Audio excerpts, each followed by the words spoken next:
The Ascent meta has stayed relatively unchanged for 3 whole years. And the only limiting factor of why it wasn't even longer was probably the fact that KO wasn't released before that. Therefore, any team that plays any comp that is any good on Ascent that is not the meta comp should be celebrated and should be rewarded with the TMV video.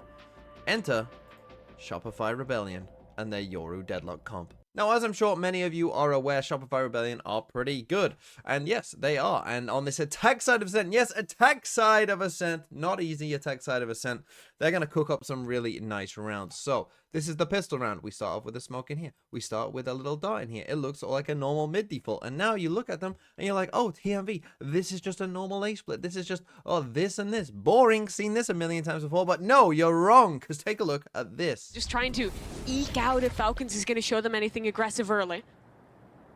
There's a camera hanging out outside of B main right now, so Noya can click into that. Know exactly what's going down. But not too much resistance on this A side otherwise, especially with Toki getting blinded off the area. The net too, and Fluorescent jumping forward to capitalize off of that. I don't think the net hit does not matter for Floor. She'll get that one regardless. Dink on's Alexa.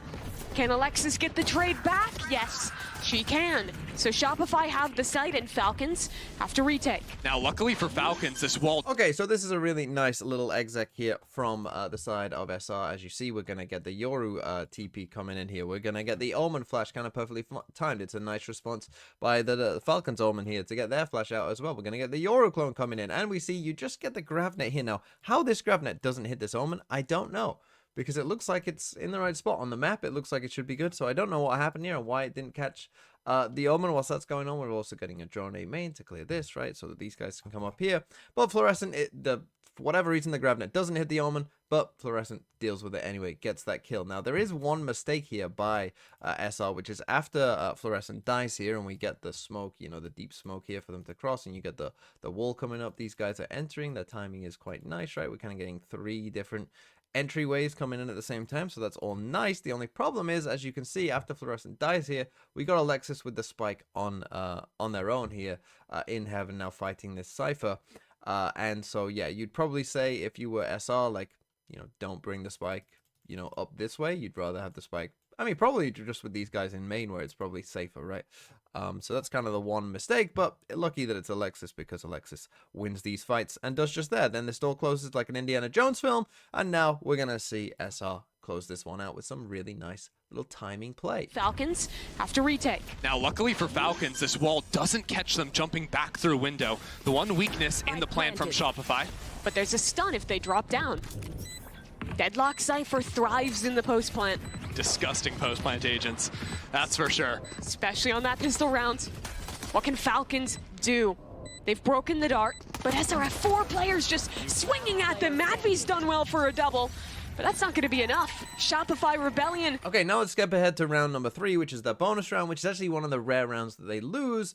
But what I like is something that they do with the Yoru, because Yoru is an agent that I like, right? I've always been a big fan of Yoru, but I don't think the usage of Yoru, I don't think I've ever seen it used to its max potential in terms of some of the things that you can do on the attack side and some of the unique things about Yoru. But this is kind of getting to where, you know, we need to be as we see Mel die there. And, you know, no smokes on attack side now. You know, this isn't going to be easy. You know, no smokes on attack here. For the rest of the round for SR. So you're in a pretty bad spot early on, but what they're going to do is they're going to come up with a plan to kind of fake it towards short. And you see here, we're going to lay down the Yoru clone, right? So Fluorescent there lays down the Yoru clone, takes the spike. So now we're going to fake short down here, right? So we're going to go for this fake, but actually we're going to come over towards B instead. So what we do is we throw in the deadlock wall just there. Now, maybe the timing is a little bit off here, I would say, because these guys come in, you know, to actually run what the real exec is. You know, they're not fully there, right? Like, maybe you want to throw this wall like now that they're like here and kind of in position. You know, it can kind of continue walking up because a bit of time does pass here, and now we get the fake Yoru clone. But this is where I don't think enough teams do this kind of stuff, where most teams, the Yoru clone is just sent out where the Yoru is, right? So this does sell a fake, but of course you can be, like Fluorescent is here, literally anywhere else on the map and do this, right? So this is the kind of thing, these fake Yoru clones, I just don't think we see them enough, right? I don't think we see them as parts of fakes enough of this kind of setup in a round. And I think particularly when you've got no smokes, you know, going for this kind of idea, you know, the wall, the fake clone, you're really trying to sell like, hey, come over here. And look at what it's going to do, because you look at the map right now and it's not good. But after they shoot that clone, Mary decides to TP over towards A, thinking that, you know, hey, this could be an A split, right? They could have refilled this space after Mel died, and you know, now this is the only place that we're seeing anything getting any pressure, so we get the TP across, and now we have a 3v2 on the site. Now, as I said, this is going to be one of the rare rounds that they lose, but you see how it opens up the space for them. And that then leads into the very next round, which is amazing. To playing, right? When she went to go to school, leaving G2 for a moment, now coming back on this Falcon team to bring them here. But while she was gone, the new star in the scene, Floor, made her name, and she'll make hers in this round as well. Already ulting through B and gaining a pretty much free site for SR.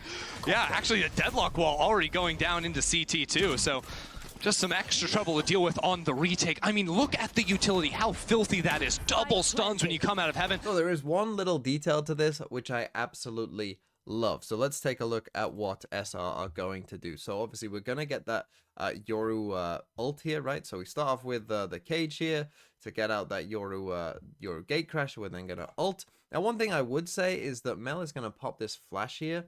Don't know if this is fully necessary, or like the timing is off here maybe, with, you know, not fully realizing where Fluorescent was. I'm not sure you need this flash, or if you do need this flash, you know, you could probably hold it, wait a little bit to see, you know, if someone is in there with the Yoru ult. But anyway, we get the TP in, and, you know, in comes Fluorescent here. They clear it out. They see that, okay, no one really is there, and they clear out the site. But what's so great about this is this smoke, right? This smoke is genius.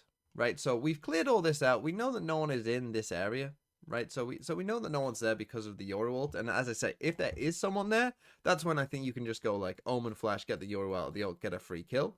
But if no one is there, this smoke is just so clever, because it just says to Falcons that the Yoru is probably still chilling here somewhat, right? And because, you know, Fluorescent literally sees no one coming out here, Falcons are confused. They don't know. I mean, you see here, like, Mary's going back over to A. You know, they have a heavy A stack.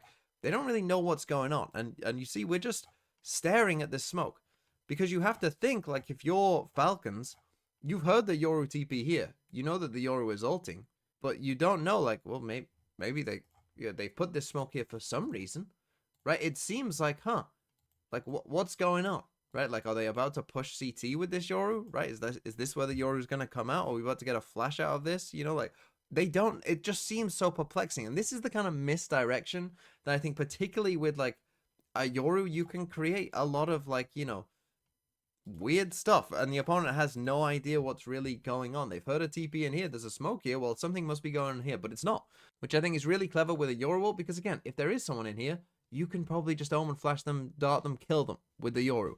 Right, they're in a lot of trouble if they're there anyway. So really, really clever by SR, and that gives them the time to get the free site, as you see, and set up all of this deadlock stuff. You got the Cypher as well for any flank, like, you know, and now good luck trying to beat Deadlock Cypher in this retake. The retake, I mean, look at the utility, how filthy that is. Double stuns when you come out of heaven. An option for Floor to TP into main too, and double up with Noya later on.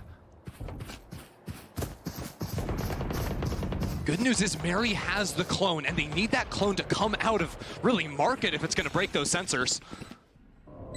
The wall will fall pretty soon. It times out. Drone into the site for Falcons. Sarah's waiting to throw a dart as these players come for the spam. There's the dart. Does it get broken? Not in time. Mad V gets spammed. There's the annihilation into spawn, and Mel's picked up a kill of her own. They're trying to free Mary, but there's no chance. She is dead, and that time is so low. Falcons just don't have the room to work with. They'll lose this round to the clock. Okay, and then finally here we're going to come to round number 6. So in this one, it doesn't start that great for them. They're kind of grouped up outside B, as you can see. But, you know, it's not going to go that great, because they're about to, after we see them, Mad V is just going to go for the ISO ult, picks up Alexis, and Mad V is going to win this ISO ult. So straight away, you're in a 4v5, you know, not ideal here, right? And so they don't like it, and so they decide, okay, we're just going to have to come back over towards A, right? They decide, there's probably too many people here. We've seen quite a lot, you know, obviously the ult as well. And now Mel dies as well, you know, perhaps getting a bit ahead of it here in towards short. So now we're just in a bad spot. Okay, Fluorescent wins the fight. Little phantom moment there, you know, 140. Unlucky. But now, 4v3, right? You're still in a good spot for Falcons here. Fluorescent's 10 HP as well. And again, just take a look at how bold we're going to be. And again, just the Yoru play, because this gate crash right here that just kind of, you know, seemingly gets left and it's just like a bit of an afterthought. Well, actually, this is going to really help them win this round. Fury towards tree. Won't find a connection. And Floor, like on pistol, has moved up into tree. Not looking at window right now, but Mary didn't see the gun either. Floor looking for the timing. The glass is broken. Floor keeps going. And she's out of there. Smooth criminal. Still a player in hell. Wait for Lexa if she can find something. But Sarah knows, forcing Lexa out of her hiding place. It doesn't matter as Falcons swarm into the site. 2-on-2, and Floor's looking back into window? She's everywhere! Lexa alone. 1v2. They know exactly where she is, and the double swing comes just... So this is just like finding ways to win a round when really you should have no way of winning a round. Okay, maybe you get a bit fortunate here if you're SR that Mary, you know, doesn't fully check, just like slightly, ever so slightly misses it, right? And then Floor gets that kill. But here's that TP. We come back, right? And now Sarah is going to get trapped on the site and also die. So we're still in a bad spot this round, right? But again, Floor just... finding gaps, just finding ways of making this a round win when really it has no right to be. Because after Sarah dies and the spike is dropped here, the round should be over. Yeah, it's a 2v2, but the spike is down here, right? Like the spike is in the worst possible spot it could be. But in all of the chaos, in all of the confusion, Fluorescent, of course, broke this window beforehand, so knows that it's not broken, comes back up here again, knows that these players are fighting their teammate in main, so they're going to be focusing on main.